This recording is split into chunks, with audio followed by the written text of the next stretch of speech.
Bismillahirrahmanirrahim. Assalamualaikum warahmatullahi wabarakatuh. Waalaikumsalam warahmatullahi wabarakatuh. Alhamdulillahirabbil alamin. Wassalatu wassalamu ala asrofil anbiya'i wal mursalin wa ala alihi washabbihi ajmain. Anak-anak Bapak, bagaimana kabarnya hari ini? Baik. Alhamdulillah. Semoga kita dalam lindungan Allah, berada dalam keadaan sehat walafiat, dan selalu senang dan bergembira dalam belajar. Sebelum kita belajar, mari kita berdoa terlebih dahulu. Silakan Ananda Aisyah pimpin teman-temannya untuk membaca doa. Di tempat duduk, siap. Baca doa mulai.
Anak-anak sekalian, apakah sudah siap untuk belajar pada hari ini?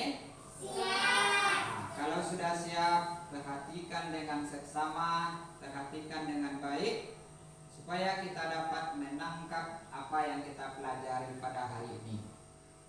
Pada minggu yang lalu kita telah belajar Quran surat Al-Falaq.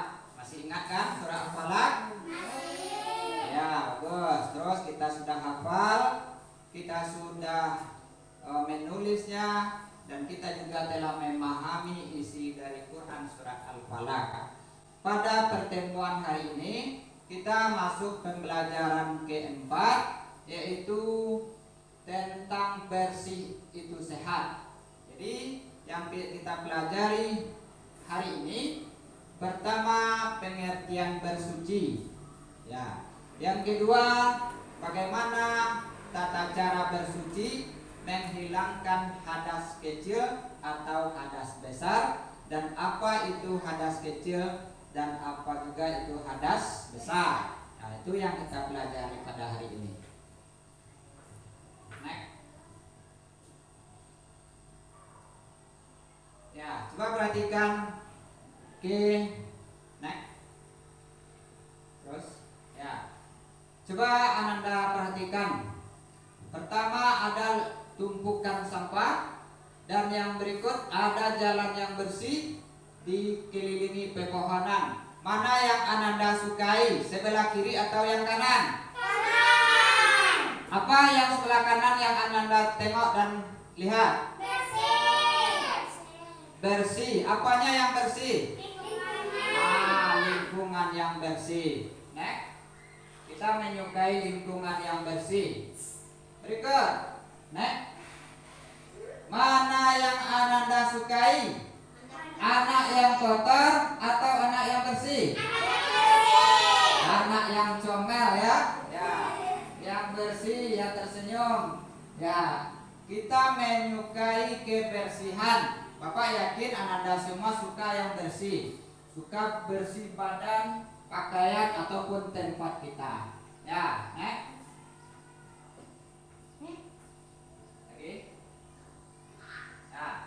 Rasulullah Shallallahu Alaihi Wasallam bersabda, An-nazafatu minal iman. Artinya kebersihan itu sebagian dari iman, ya. Hadis itu. Ada peribahasa mengatakan kebersihan itu pangkal kesehatan. Jadi orang yang bersih sehat, ya. Kalau orang kotor itu mudah mendatangkan kuman dan penyakit, ya, menyebabkan penyakit. Dalam agama kita, agama Islam, itu sebelum kita melakukan ibadah, ya, kita diharuskan dan diwajibkan untuk bersuci terlebih dahulu. Syarat diterimanya ibadah, syarat sah ibadah yang kita lakukan harus bersuci terlebih dahulu. Jadi coba perhatikan gambar berikut ini. Jadi sebelum beribadah kita wajib bersuci. Allah Subhanahu wa taala mencintai orang yang bersih dan suci, ya. Allah mencintai orang yang bersih dan suci, ya. Dalam agama Islam kita dalam beribadah itu pertama suci dulu. Apa yang suci? Badan, anggota wudhu, terus pakaian dan tempat sholat harus suci dan bersih, ya. Syaratnya bersih. Debu itu bersih atau kotor? Kotor juga harus dibersihkan. Walaupun syarat beribadah itu suci saja, tapi sebaiknya dan kesempurnaan ibadah harus bersih dan suci, ya. Nah, kita lihat pengertian bersuci. Bersuci artinya menghilangkan kotoran dan najis dari badan, pakaian dan tempat lingkungan, ya. Pertama, kita tengok kotoran. Kotoran itu segala sesuatu yang kotor. Berarti ya debu itu termasuk kotoran, ya. Air yang bergenang di halaman bersih atau kotor? Kotor, itu termasuk kotoran. Terus yang najis. Najis ini menghalangi kita untuk beribadah. Contoh. Apa? Anjing boleh. Yang lain ada tahu apa itu najis? Sudah pernah belajar? Babi. Ya banyak ya. Tapi dapat jelaskan dulu. Najis. Menghalang kita untuk beribadah. Betul seperti yang disebutkan oleh Ananda semua. Pertama darah. Jadi terkena darah badan, pakaian atau tempat sholat tidak sah sholat kita. Terus nanah termasuk najis, ya. Terus terkena jilatan anjing, ya, juga. Berikut kotoran manusia. Kotoran apakah itu buang air besar, buang air kecil, termasuk najis, ya. Lanjut, sudah tahu Pak artinya najis, ya, menghilangkan kotoran, ya, yang dihilangkan itu kotoran dan najis dari badan, pakaian dan tempat sholat. Tempat sholat ini tidak hanya tempat sholat, tapi lingkungan kita juga harus bersih. Apakah itu rumah, kamar, sekolah, itu kan lingkungan kita sehari-hari, ya. Lanjut Pak. Ya, kita lihat cara bersuci ada macam-macam yang dilakukan. Pertama, mandi. Ya, mandi. Tahu apa artinya mandi? Tahu. Apa itu mandi? Membersihkan badan. Membersihkan badan dengan air dan menggunakan sabun. Tahu tata cara mandi kan? Anda semua yakin Bapak sudah mandiri, bisa mandi sendiri. Ya, sudah kelas 4 tentu tidak dimandikan lagi seperti ya, anak-anak PAUD. Ya. Berikut istinja. Istinja ini membersihkan kotoran setelah buang air kecil atau buang air besar. Ya, setelah buang air kecil atau buang air besar itu harus dibersihkan. Ya. Yang ketiga, berwuduk. Berwuduk ini Bapak yakin Ananda sudah bisa itu membasuh ya anggota wuduk. Ya, ada anggota wuduk itu muka, tangan, kepala dan kaki. Ya, tuh. Sedikit. Lanjut. Nah.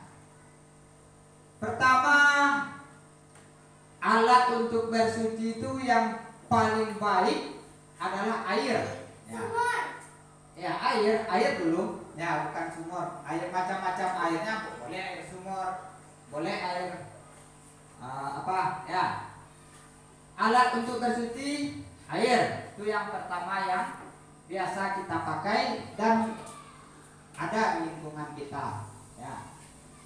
Pertama, air sumur. Ini boleh. Ya. Syaratnya air itu bersih. Ya. Air yang suci dan bisa untuk bersuci.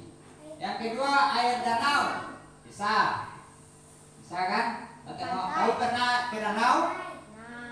Pernah Ananda semuanya ke danau? Mengapa di danau? Mandi? Ya. Lanjut. Air apa lagi?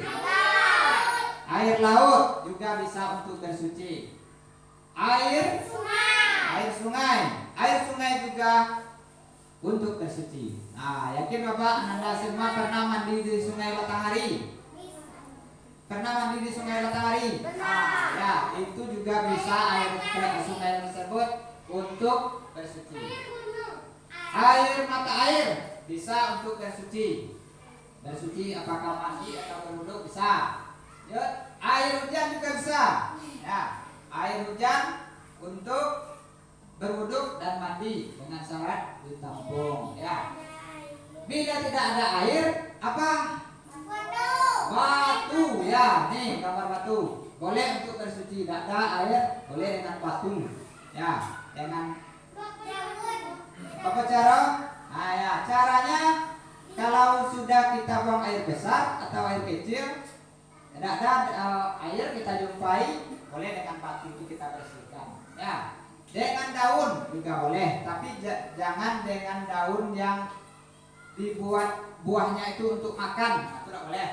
Ya, tapi daun yang tidak untuk dimakan buahnya, boleh. Yang kedua, jangan daun yang membuat gatal kulit, itu tidak boleh.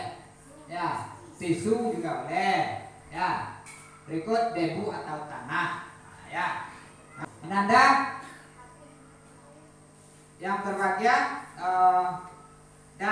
untuk pertemuan pertama ini mungkin hanya itu yang kita pelajari dulu. Pertama, Ananda sudah tahu apa pengertian dari suci, tata cara bersuci tadi, dan alat untuk bersuci. Ya, minggu depan kita lanjutkan pembelajaran kita. Apa saja yang harus kita sucikan dari kita semuanya. Ya, bagaimana cara membersihkan badan, itu yang kita pelajari. Bagaimana cara membersihkan lingkungan, bagaimana menjaga kebersihan di sekitar kita. Itu untuk pembelajaran minggu depan. Ya. Terima kasih atas perhatian Ananda. Mudah-mudahan Ananda bisa menangkap apa yang Bapak sampaikan tadi. Lebih kurang banyak maaf Pak Sudai. Assalamualaikum warahmatullahi wabarakatuh.